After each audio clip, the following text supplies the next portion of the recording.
There are three main reasons players lose when they're trying to come to the net. I played #1 singles and doubles for my D2 school in college, and today I'm going to explain exactly what those three mistakes are and how to fix them immediately for your next match. The first reason most players are losing points at the net is they don't hit a powerful enough shot initially to set them up for success, so they stop coming to the net altogether. And you might be thinking, but I'm a baseline grinder. I don't need to know how to come to the net. I'll just stay on the baseline, hit winners, or wait for my opponent to make a mistake.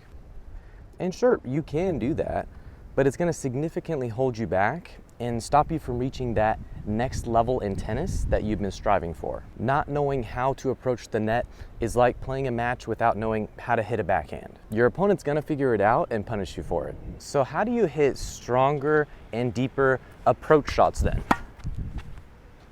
Well, it all comes down to body weight and the direction in which your body weight is going. When you hit the ball, your body weight needs to move in the direction that you want to hit the ball. I'm going to throw up some images of Roger Federer hitting his approach shots. Roger Federer is one of the best net players of all time, so we can learn from him how he does it. And it's actually really easy to implement with these mental imagery tips that I'll share in a moment that helped me out significantly with my forehand approach shots. So let's look at these three approach shots from Federer, and they're all completely different. There's a forehand down the line approach, a forehand inside in approach, and a forehand inside out approach. And playing them all at once, you'll see a common theme. Before Federer even hits the ball, he's already decided in his mind that he's going to be moving forward in the direction that he wants the ball to go. And it's subtle to notice because he's also rotating his body as he's hitting his approach shot, but make no mistake, he is moving forward in the direction that he wants the ball to go on each one of those shots. That means that when he's hitting down the line and inside in, his body weight is moving forwards. And when he's hitting his forehand inside out approach shot, his body weight is moving diagonally. And here's the mental cue that helped me out tremendously on my forehand approach shot that you can use as well. When I'm hitting the forehand approach shot, I don't just think move forward. I specifically think about my torso moving in the direction I want the ball to go. I don't know why this works, but specifically thinking about my torso moving in the direction I want the ball to go just makes it work so much better.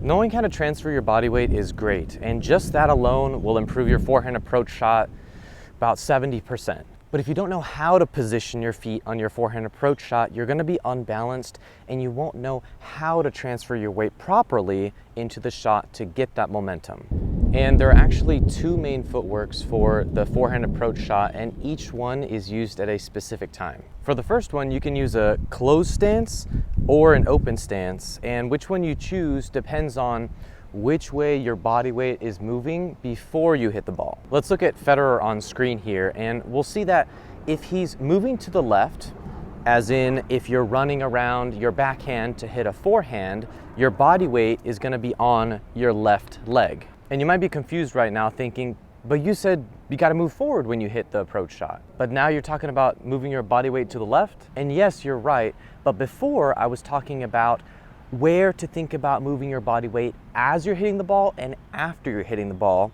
And now we're more thinking about which leg should we put our weight on depending on which way our body weight is moving before we hit the ball. So one is thinking about during and after, and one is thinking about before, the body weight, where you're moving, where your body weight is going before you even hit the ball. Now, if your body weight is moving forward before you hit the ball, as in if you get a short ball, then your body weight is still going to be on your left foot. Okay, but what do you do after? What do you do when you land after hitting the ball? Well, you actually land on the same foot. So you're moving forward, you have your closed stance, you put your weight on your left foot, hit the ball, and then land on that leg again before your right leg comes forward. Since your body weight's moving forward, that's the natural progression. But first, left foot, it's a quick weight and then tap and then move forward again. But what do you do if your body weight is moving to the right before you hit your approach forehand? In this case, you're actually going to load your weight on your other foot, your right foot. And again, you'll be using an open stance, but this time you don't load your right foot and then land again on your right foot. You always load your right foot and then land on your left. Now, knowing the right footwork and how to transfer your weight is going to help you out a lot in your forehand approach shot. But if you don't know where to hit the ball, you're likely going to get passed anyway. The first one, and probably the most effective one, is to hit to the opponent's side that's weaker. So whether that's their forehand side or whether that's their backhand, hit it to their weaker side because they're less likely to hit a good shot, which would result in a passing shot because they're not as comfortable on that side. The second place to hit is right in front of you. So if I'm on the deuce side here hitting a forehand approach shot, I'll hit it down the line. If I'm on the ad side hitting a backhand approach shot, I'll hit it down the line. And if I'm somewhere in the middle, you can actually hit it right in the middle of the court. And the reason to hit it in these three places to keep the ball in front of you is because let's pretend I'm hitting a forehand approach shot down the line. Since I'm already standing here and my opponent is going to be hitting the ball there, I'm already closer to getting to the bisecting point of where my opponent can hit the ball based off the angles that he has, because he could hit the ball short over here, that's the furthest away angle, or he could hit the ball deep over here, and that's the furthest away angle between both of those. And the third best place to hit your forehand approach shot is not so much of a place, but more of an angle. If you have the opportunity to hit a really good angle because your opponent is out of position and that shot is gonna make them run and therefore hit a really weird shot, that ends up being a good approach shot, even if it's to their stronger side and even if the ball is not directly in front of you, because you're making your opponent stretch, they're playing defense, and they're likely gonna hit a weird, weak shot that you can then put away with your volley. At this point, you might be thinking, okay, I know where to hit my forehand approach shot, but how do I know when to hit a forehand approach? How do I know when to come to the net to have the best chance of success? And there are two main answers to this. The first one is if you are inside the service line. So if your opponent hit a shorter shot or a weaker shot and you're able to come inside the service line, that's usually a really good time to come in to the net. The second best time is if your opponent is in trouble.